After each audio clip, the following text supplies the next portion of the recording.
Welcome to another episode of Hot Takes. Now, I said in an earlier video that this one was coming, and indeed it is. It's here. Now, look, hey. We have today the meeting between the Office of Budget Responsibility, the OBR, and the Treasury Committee. And I said there's likely to be fireworks, and in terms of what these sort of things are, it's quite fireworky enough, I think. Now, of course, Richard Hughes wasn't there. He resigned last night. So they've got a couple of stand-ins. They've got David Miles, or Professor David Miles, actually, who is a member of the Budget Responsibility Committee, and Tom Josephs, who's also a member there. They were giving their pieces today, and quite spectacularly, actually. Well, I'll get that in a moment. Reeves is up 10 o'clock tomorrow in front of them, and I think she's going to be up all night because, well, they were quite brutal with her. Quite forthright, shall we say. They did the one thing that really they don't like in politics generally, is they, told the truth, the unadulterated truth. Well, can't guarantee it's unadulterated, but certainly it's truthful enough that it's going to cause fireworks, as I say. David Miles, Professor Miles, took his place and was asked questions and that to get into the swing of it. And he said that I don't think it was misleading his own view for the Chancellor to say that the fiscal position was very challenging at the beginning of the week. I don't know, and I don't know where the message would have come from, but it was obviously less challenging. We say what we've told her, it was less challenging by the end of the week. I certainly didn't reflect anything that was news, from the OBR. She knew about all these things, and it was being fed into government. Now, that's a very diplomatic way of saying that they definitely told her. It was only afterwards, of course, that this was all released in the Financial Times, which is where I kind of started on the thing about a week ago. But they were talking about this, and this is where this whole thing about is it all bullshit started coming from. But as this meeting went on, it became clear that Professor Miles wasn't having any of it. He wants to be the new boss, I think, but so I think he's trying to be very careful with his language. But basically, Reeves today will be shitting herself. She suffered what's basically a huge blow to her reputation, such as it is, over these budget lies. And the scandal today is growing because even the OBR now is going to lash out at what it's calling the misleading briefings, which is, again, diplomatic speak for lies. The senior officials there, Miles and his mate,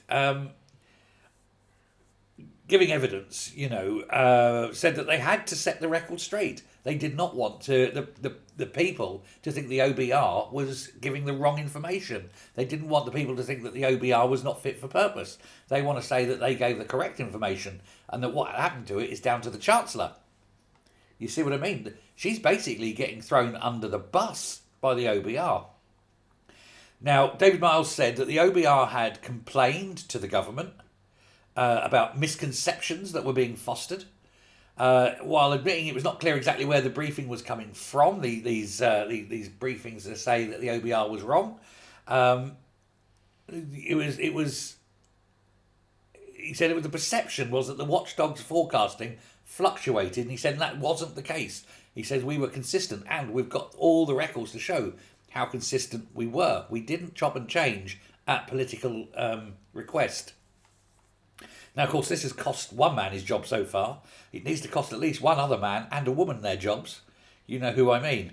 But they didn't know where it's coming from. They said that it would be adding difficulties to anything going forward if people couldn't trust what the OBR was saying. He said that the suggestion that the income tax hike had been dropped because the OBR had somehow found money down the back of the sofa, said was particularly concerning because it implied that the organisation was not on top of its game and was capable of losing that money in the first place. He said, and they didn't. They knew full well where everything was. They told the government this. It's the government who came up with this. Oh, we've managed to find some money down the back of the sofa. And that was never the case. He said it was clear that the government was setting the OBR up for a fall because the government had changed its policy, but it couldn't be seen to be wrong. Said there was a lot of information appearing in the press from briefings by unnamed sources, which wouldn't normally have been out there. Instead of purdah, this was a free-for-all.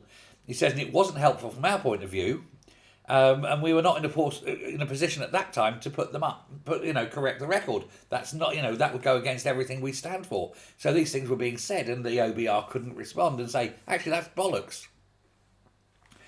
But they are now. And daggers have been drawn between the OBR, and they're all pointing at Rachel Reeves. And they're saying they're really unhappy with the way the forecasts were deployed before the factual fiscal statement was made last week. They're saying this is completely wrong. It culminated, of course, in Richard Hughes being forced to go, but not before, of course, he took the unusual step, really, of spelling out the timetable of what economic forecast was supplied and when and to whom. This exposed Reeves as a liar. It exposed her as talking up very bad numbers when she knew full well they weren't. That is not as expected, and that will have affected the markets. There are now companies out there looking to sue the government for this because that is direct market manipulation. It's a crime. It's a very serious crime. It's a up to 7 years in prison crime. The Treasury are responding by saying they've received assurances that the transparency would not be the usual practice. No, just this time, because we're running scared because we realise we've got a fuckwit in number 11, perhaps. Of course, Hughes then quit last night, ostensibly due to early publication documents. But I don't know if we've heard the last of him. I think it's not over yet. I keep doing this one, I'll stop it. But I think he will, how can we put this? He will worry the Chancellor now because he knows where the bodies are buried. She's in deep trouble. She was slagging him off, calling him a brick wall because she couldn't get through him because he said that everything she was trying to do was wrong.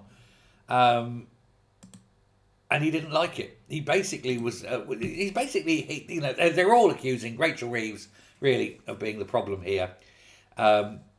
Professor Miles, again, refused to accept any criticism over the timing of the productivity review today.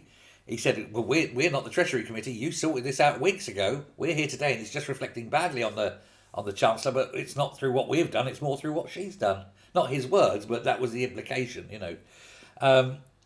He said Tom Josephs, the other guy that he was sitting with, the fellow OBR committee member, also made it clear that the body will still publish figures in the spring, showing whether the Chancellor's fiscal rules are being met, regardless of who is running the OBR. So basically, she's up shit creek. She knows it. We know it. Number 10 knows it. How long do we reckon? Friday? Is she gone by Friday? Will she even last today? I think she's going to have to go to this meeting tomorrow, but expect more fireworks. If the OBR are blaming her, who's she going to blame? Thanks very much. Bye.